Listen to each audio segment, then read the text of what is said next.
મુંબઈમાં સમુદ્ર પર દેશનો સૌથી લાંબો પુલ તૈયાર થઈ ચૂક્યો છે। આ પુલને અટલ સેતુ નામ આપવામાં આવ્યું છે, જેનું ઉદ્ઘાટન કરવા પીએમ મોદી આજે 12 જાન્યુઆરી મુંબઈ પહોંચી રહ્યા છે। આ કાર્યક્રમમાં મહારાષ્ટ્રના મુખ્યમંત્રી એકનાથ શિંદે પણ હાજર રહેશે। દક્ષિણ મુંબઈથી નવી મુંબઈને જોડતા દેશના સૌથી લાંબા દરિયાઈ પુલ પર વાહનો માટે ગાઈડલાઈન જાહેર કરવામાં આવી છે।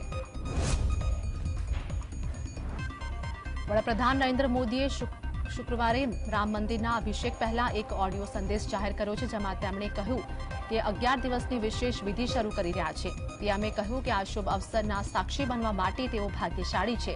અયોધ્યામાં બની રહેલા ભવ્ય રામ મંદિરનો અભિષેક 22 જાન્યુઆરીએ થવા જઈ રહ્યો છે। આને ધ્યાનમાં રાખીને હું આજથી 11 દિવસની વિશેષ વિધિ શરૂ કરી રહ્યો છું। હું તમામ લોકો પાસેથી આશીર્વાદ માંગુ છું। આ સમયે મારી લાગણીઓને શબ્દોમાં વ્યક્ત કરવી ખૂબ મુશ્કેલ છે, પરંતુ મેં મારા તરફથી પ્રયાસ કર્યો છે। પશ્ચિમ બંગાળમાં ફરી એકવાર ઈડીએ કાર્યવાહી કરી છે, જેમાં તૃણમૂલ કોંગ્રેસ નેતા સુજીત બોસની સાથે ધારાસભ્ય તપાસ રોયના ઠેકાણા પર દરોડા પાડવામાં આવ્યા છે। ઉલ્લેખનીય છે કે થોડા દિવસ પહેલા જ રેશન કૌભાંડ મામલે દરોડા દરમિયાન ઈડીના અધિકારીઓ પર હુમલો કરવામાં આવ્યો હતો, જેમાં કેટલાક અધિકારીઓ ઇજાગ્રસ્ત થયા હતા, જેના બાદ રાજકારણ ગરમાયું હતું।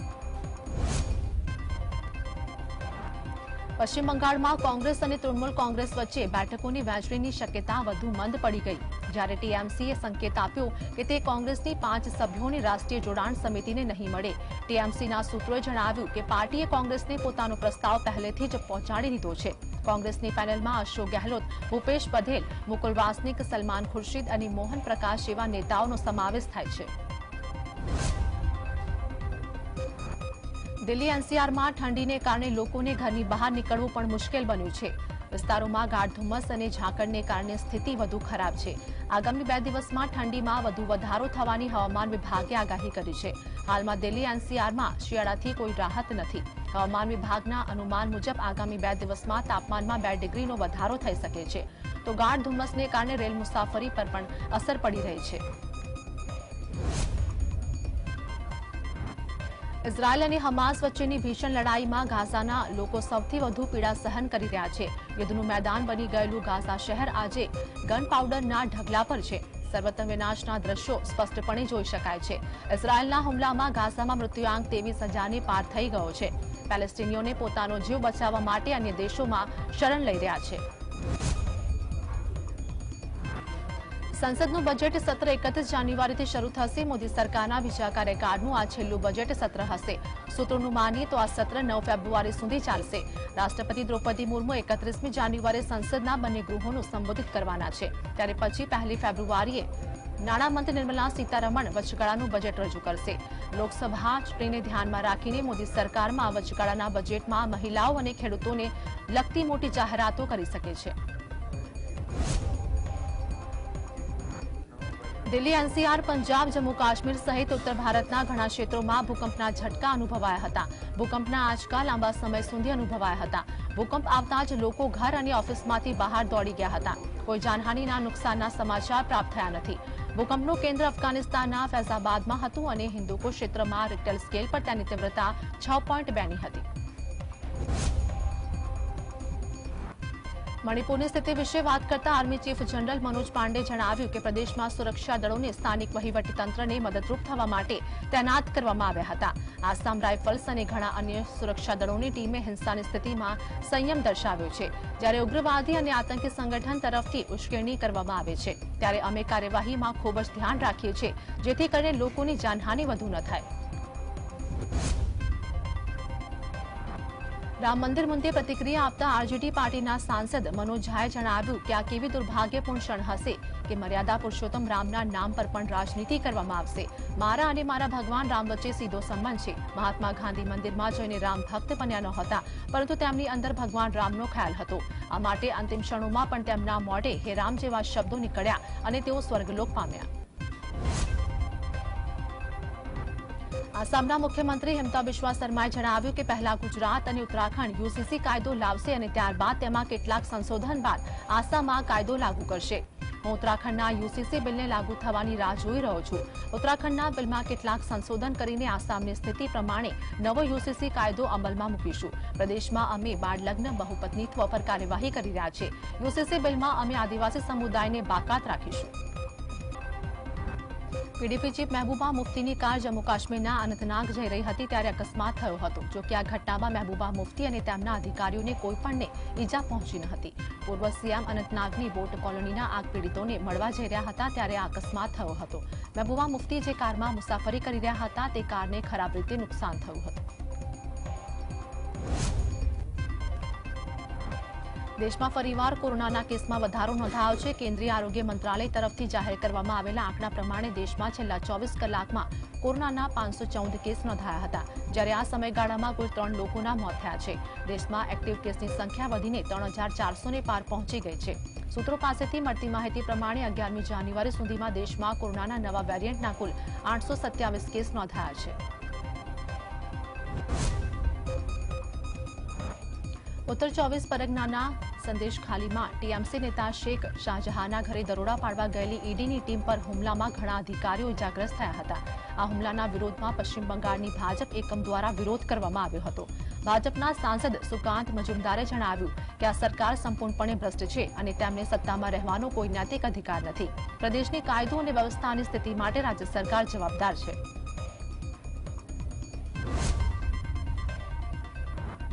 ભાજપે લોકસભાની ચૂંટણીમાં પોતે કદી જીત્યો નથી એવી 164 બેઠકો પર ધ્યાન કેન્દ્રિત કર્યું છે। આ બેઠકોની જીતાડવાની જવાબદારી કેન્દ્રીય મંત્રી અમિત શાહને સોંપવામાં આવી છે। છેલ્લી લોકસભા ચૂંટણીમાં ભાજપ લોકસભાની 543માંથી 436 બેઠકો પર ચૂંટણી લડ્યો હતો। આ પૈકી ભાજપે 303 બેઠકો જીતી હતી અને 133 બેઠકો પર હાર થઈ હતી। આ સિવાય ભાજપનો રાજકીય પ્રભાવ વધ્યો પછી 31 બીજી બેઠકો ભાજપે નક્કી કરી છે કે જ્યાં ભાજપ જીતી શકે છે। મહારાષ્ટ્રમાં વિધાનસભા સ્પીકર રાહુલ નાર્વેકરે એકનાથ શિંદે જૂથના 16 ધારાસભ્યોને ગેરલાયક ઠેરવવાનો ઇનકાર કરતા ઉદ્ધવ ઠાકરે જૂથના રાજકીય અસ્તિત્વનો પ્રશ્ન આવી ગયો છે।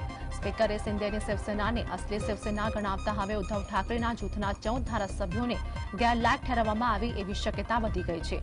ભાજપના સૂત્રોનું કહેવું છે કે ભાજપ ઉદ્ધવ જૂથના ધારાસભ્યોને ગેરલાયક ઠેરવવાની તરફેણમાં નથી।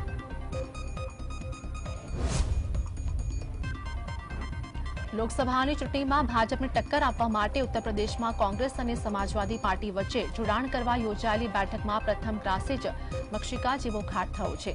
સપાવતી મંત્રણા માટે આવેલા સાંસદો રામગોપાલ યાદવ અને જાવેદ અલીએ કોંગ્રેસને માયાવતીની બસપા સાથે જોડાણ અંગે પોતાનું વલણ સ્પષ્ટ કરવા કહ્યું છે।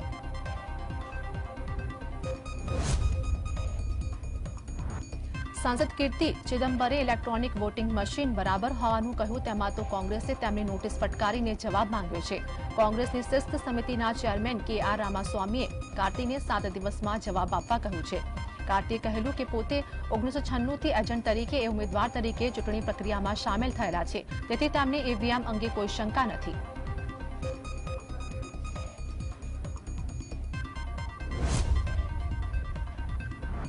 કોંગ્રેસ હાઈકમાન્ડે અયોધ્યામાં 22 જાન્યુઆરીએ યોજાનાર ભગવાન શ્રીરામની પ્રાણ પ્રતિષ્ઠાના કાર્યક્રમમાં હાજર નહીં રહેવાનો નિર્ણય કર્યો તેના પગલે કોંગ્રેસના નેતા સ્પષ્ટ રીતે નારાજગી વ્યક્ત કરી રહ્યા છે। કોંગ્રેસના નેતાઓનું કહેવું છે કે હાઈકમાન્ડે મહામૂર્ખામી કરીને ભાજપને મોટો મુદ્દો આપી દીધો છે।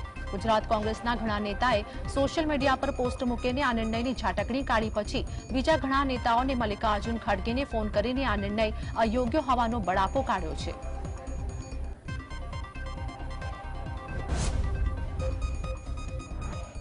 અયોધ્યામાં રામ મંદિર પ્રાણ પ્રતિષ્ઠા કાર્યક્રમમાં કોઈપણ અનિચ્છનીય બનાવ ન બને તેના માટે ખાસ તકેદારી રાખવામાં આવી રહી છે। આ માટે સ્થાનિક વહીવટીતંત્રએ ફાયર વિભાગની ટીમને પણ ખાસ તૈયાર કરી છે। ફાયર વિભાગના અધિકારીએ એમપી સિંહે જણાવ્યું કે આગ લાગવાની કોઈ ઘટના ન બને તેના માટે ટેન્ટ સિટી પાસે ફાયર વિભાગની ટીમને તૈનાત કરવામાં આવી છે।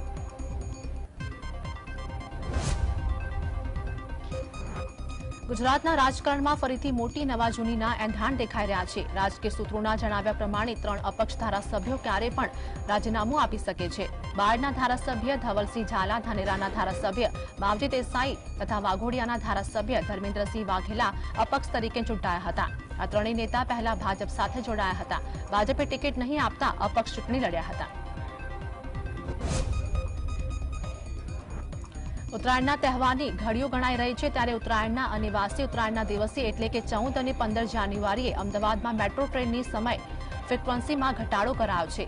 દર 12 મિનિટના અંતરે મળતી મેટ્રો ટ્રેન આ 2 દિવસ દરમિયાન દર 20 મિનિટે મળશે। તહેવારના દિવસે જાહેર રજા હોવાથી મુસાફરો મેટ્રોની મુસાફરી ઓછી કરતા હોય છે, જેને લઈને મેટ્રોના વહીવટતંત્ર દ્વારા આ મહત્વપૂર્ણ નિર્ણય લીધો છે।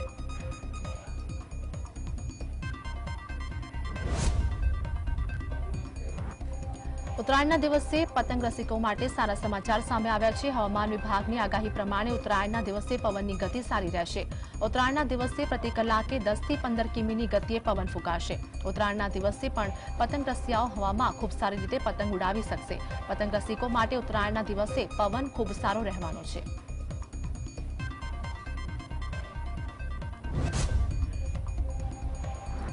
સુરત શહેરમાં રાજ્ય સરકારની જ્ઞાન સહાયક યોજનાના વિરોધમાં રોજ ટેટ અને ટાટ પાસ ઉમેદવારોએ જિલ્લા કલેક્ટરને લેખિત આવેદનપત્ર પાઠવી રાજ્યની સરકારી શાળાઓમાં શિક્ષકોની કાયમી ભરતી કરવાની માંગ કરી હતી।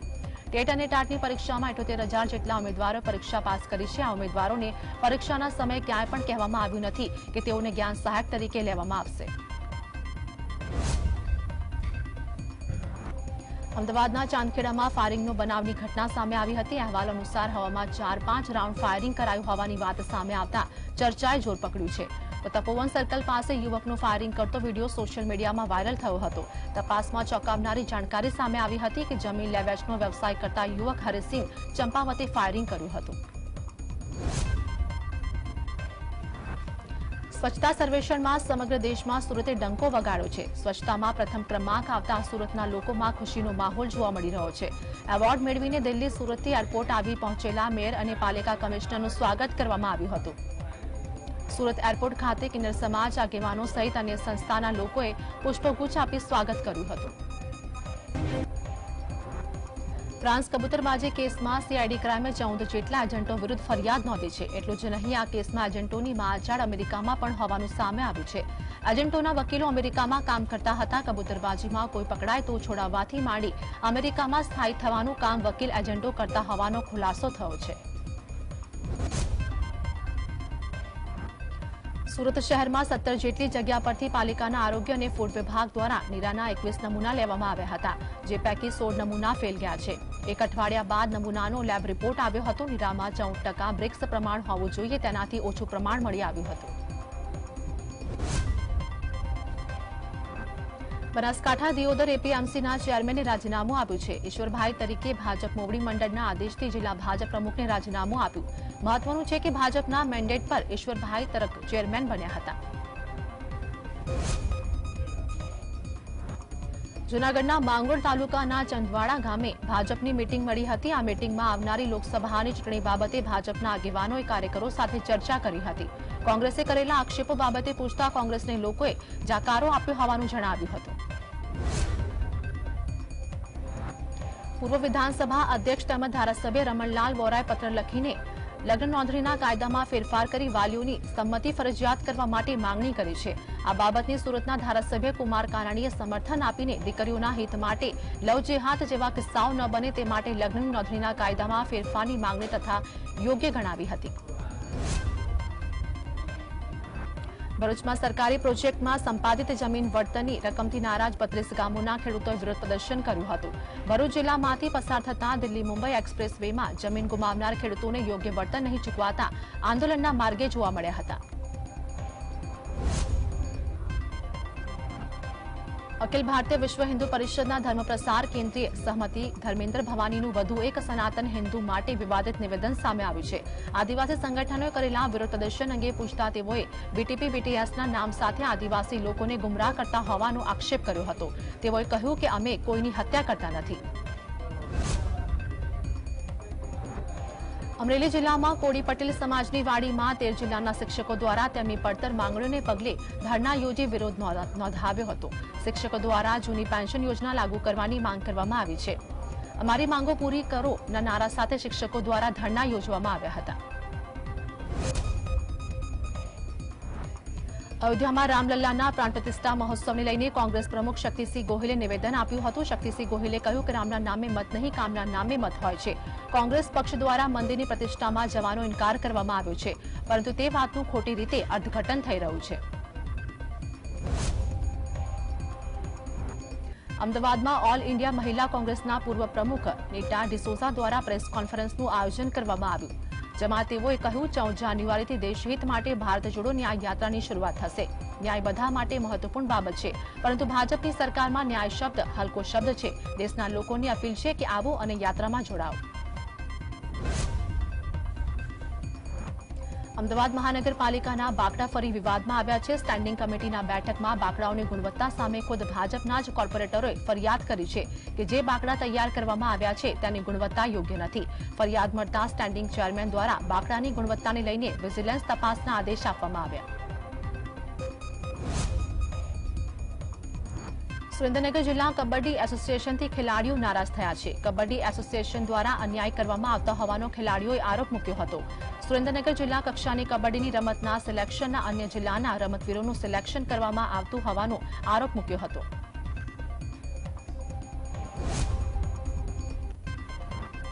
જેતપુરમાં સહકર્મચારી કેબી ગુજરાતની બદલી થતા પીજીવીસીએલના કર્મચારીઓ દ્વારા આવેદનપત્ર પાઠવવામાં આવ્યું હતું। જુનિયર એન્જિનિયર તેમની જગ્યાએ ફરી પરત મૂકવામાં આવે તેવી માંગ કરી છે। જેતપુર પીજીવીસીએલના વિભાગીય કચેરી ટેકનિકલ તથા નોન ટેકનિકલ કર્મચારીઓએ યોગ્ય ન્યાય આપવા બાબતે આવેદનપત્ર પાઠવ્યું। મહેસાણા બાયપાસ રોડ પરના વધુ એક બ્રિજની હાલત કથળી છે। મહેસાણા સિવાલા સર્કલથી બાયપાસ રોડ પર બ્રિજના સ્લેબની ચેનલ વચ્ચે જગ્યા વધી છે, જે સ્લેબ વચ્ચે લોખંડની પટ્ટીઓ પણ તૂટી ગઈ છે। બ્રિજ બન્યાને થોડા વર્ષોમાં જ સ્પાન વચ્ચે જગ્યા વધતા જોખમ પણ વધ્યું છે। જામનગર તાલુકાના હાપા માર્કેટયાર્ડમાં તલની નવી આવકના શ્રી ગણેશ થયા છે। વેપારીઓ દ્વારા ફૂલહાર ચડાવીને નવા તલના વધામણા કરવામાં આવ્યા હતા। નવા તલનો એક મણનો ભાવ ₹3,131 બોલાયો હતો। ખંભાળિયા તાલુકાના સિંહણ ગામના ખેડૂતના જાહેર હરાજીમાં નવા તલના મણ દીઠ ₹3,131 ભાવ બોલાયો હતો। આમ આદમી પાર્ટીના પ્રદેશ મહામંત્રી રાકેશ હિરપરા દ્વારા એક વિડીયો શેર કરવામાં આવ્યો છે, જેમાં તેમના દ્વારા કહેવામાં આવ્યું છે કે અમદાવાદ આરટી દ્વારા પ્રવેશ પામેલા 90,000માંથી 5,000 બાળકો શાળાની ભૂલના કારણે મળવાપાત્ર આર્થિક સહાયથી વંચિત રહી ગયા છે। રાજ્યમાં જાહેર હિતના ઓઢા હેઠળ થતી અરજીઓ સામે હાઈકોર્ટે લાલાં કરી છે। હાઈકોર્ટે કહ્યું કે વ્યક્તિગત કારણોસર કે અંગત સ્વાર્થ માટે જાહેર હિતની હુકુમતનો ઉપયોગ કોર્ટ કરશે નહીં। જાહેર હિતમાં કોર્ટ સમક્ષ આવનાર વ્યક્તિઓ પૂરતી અને તમામ વિગતો કોર્ટ સમક્ષ મૂકવી જરૂરી છે। પિટિશનમાં વાહિયાત આક્ષેપો કરી કોર્ટ સમક્ષ દાદ માંગવી યોગ્ય નથી। વડોદરા શહેરમાં ગોત્રી વિસ્તારમાં મનીષ પટેલ નામના વ્યક્તિએ કોઈ અગમ્ય કારણોસર અંડર કન્સ્ટ્રક્શન બિલ્ડિંગ પરથી કૂદીને આપઘાત કરી લેતા ચકચાર મચી જવા પામી છે। મનીષ પટેલ સેવાસીના રહેવાસી હોવાનું જાણવા મળ્યું તો સવારે ઘરેથી યોગા માટે જવાનું કહીને બાદમાં પરત નહીં ફરતા આત્મઘાતી પગલું ભરી લીધું હતું। સુરેન્દ્રનગરના રતનપરના શખ્સનું હાર્ટ એટેકથી મોત થયું છે। ભરતસિંહ સિંધવ ચાલીને રણુજા જતા હતા તે દરમિયાન જેસલમેર નજીક હાર્ટ એટેક આવ્યો હતો અને તેઓનું મોત થયું હતું। સુરેન્દ્રનગરમાં પણ હાર્ટ એટેકથી વધતા મોતને ચિંતાનો વિષય બનતો જાય છે। સુરત શહેરમાં પતંગના દોરાથી યુવતીનું મોત થયું છે। મોટા વરાછા વિસ્તારની દીક્ષિતા ઠુંબર મોપેડ પર સવાર થઈને પસાર થઈ રહી હતી ત્યારે પુલના ઢાળ નજીક પતંગના દોરાથી દીક્ષિતાનું ગળું ઇજાગ્રસ્ત થયું હતું, જોકે સારવાર દરમિયાન યુવતીનું મોત થયું છે। યુવતીના મોતથી પરિવારમાં ભારે શોકનો માહોલ ફેલાયો હતો। કલ્યાણપુર તાલુકાના ભોપલકા ગામે વાડી વિસ્તારમાં 90 ફૂટ ઊંડા 45 વર્ષીય ધનુભા જાડેજા નામના વ્યક્તિ પડ્યા હતા, જેના માટે ખંભાળિયા ફાયર વિભાગની ટીમે પડકારજનક રેસ્ક્યુ હાથ ધર્યું હતું। કૂવામાં રાખેલા પોલ તૂટી પડતા અકસ્માત ધનુભા અંદર પડી ગયા હોવાનું જાણવા મળ્યું હતું। મોરબી જિલ્લાના હળવદ તાલુકામાં પ્રતિબંધિત ચાઇનીઝ દોરીનું વેચાણ કરતા ઇસમને ઝડપી પાડવા પોલીસ અને ફોરેસ્ટ વિભાગે સંયુક્ત ચેકિંગ હાથ ધર્યું। સારાનાકાથી આંબેડકર સર્કલ સુધી ચાઇનીઝ દોરી અને તુક્કલોની જુદા જુદા સ્ટોલમાં 2 પીએસઆઈ અને વન વિભાગના આરએફઓ સહિતના જવાનો દ્વારા તપાસ શરૂ કરવામાં આવી છે। ગીર સોમનાથ જિલ્લાના વેરાવળ શહેરમાંથી ચરસ સાથે 2 ઇસમોને ઝડપી એસઓજી પોલીસે ઝડપી પાડ્યા હતા। ગરીબ નવાઝ કોલોનીમાંથી અફસલ ઉર્ફે ચીતો સત્તાર અને નઝીર પીરભાઈ મલેક નામના આરોપીને ઝડપીને તેમની પાસેથી અંદાજિત 1 લાખની કિંમતના 38 ગ્રામ ચરસ સહિતનો મુદ્દામાલ જપ્ત કરવામાં આવ્યો હતો। સુરતના પાંડેસરા વિસ્તારમાં 8 વર્ષીય બાળક પર બીજા પતિએ બ્લડ વડે જીમલેણ હુમલો કર્યો હતો। બાળકને લોહીલુહાણ હાલતમાં સિવિલ હોસ્પિટલમાં દાખલ કરવામાં આવ્યું હતું। બાળકને ગળાના ભાગે ગંભીર ઇજાઓ પહોંચતા તે ટાંકા લેવામાં આવ્યા હતા। પાંડેસરા પોલીસે ફરાર પતિ વિરુદ્ધ ગુનો નોંધી કાર્યવાહી હાથ ધરી હતી। નડિયાદ સગીરા પર પીપલગના વિધર્મી યુવકે દુષ્કર્મ કરતા ફરિયાદ નોંધાઈ હતી। નડિયાદ પશ્ચિમ પોલીસે આરોપી આમિર વોરાની ધરપકડ કરી છે। 15 વર્ષીય સગીરાને લગ્નની લાલચ આપી વિધર્મી યુવકે અવારનવાર દુષ્કર્મ આચર્યું હતું। મોસાળમાં રહેતી સગીરાને ફોસલાવીને આરોપીએ દુષ્કર્મ આચર્યું હતું। અંકલેશ્વરમાં સગીરાને લગ્નની લાલચ આપી શારીરિક શોષણ કરનાર નરાધમ યુવકની એ ડિવિઝન પોલીસે ધરપકડ કરી છે। ઉલ્લેખનીય છે કે એક પરિવારને ગાડી માટે ડ્રાઈવરની જરૂરિયાત હોવાથી પાડોશમાં રહેતા હિતેશ વસાવાને બોલાવ્યો હતો, જે દરમિયાન આરોપીએ સગીરાને પ્રેમજાળમાં ફસાવી લગ્નની લાલચ આપી સગીરા સાથે દુષ્કર્મ આચર્યું હતું।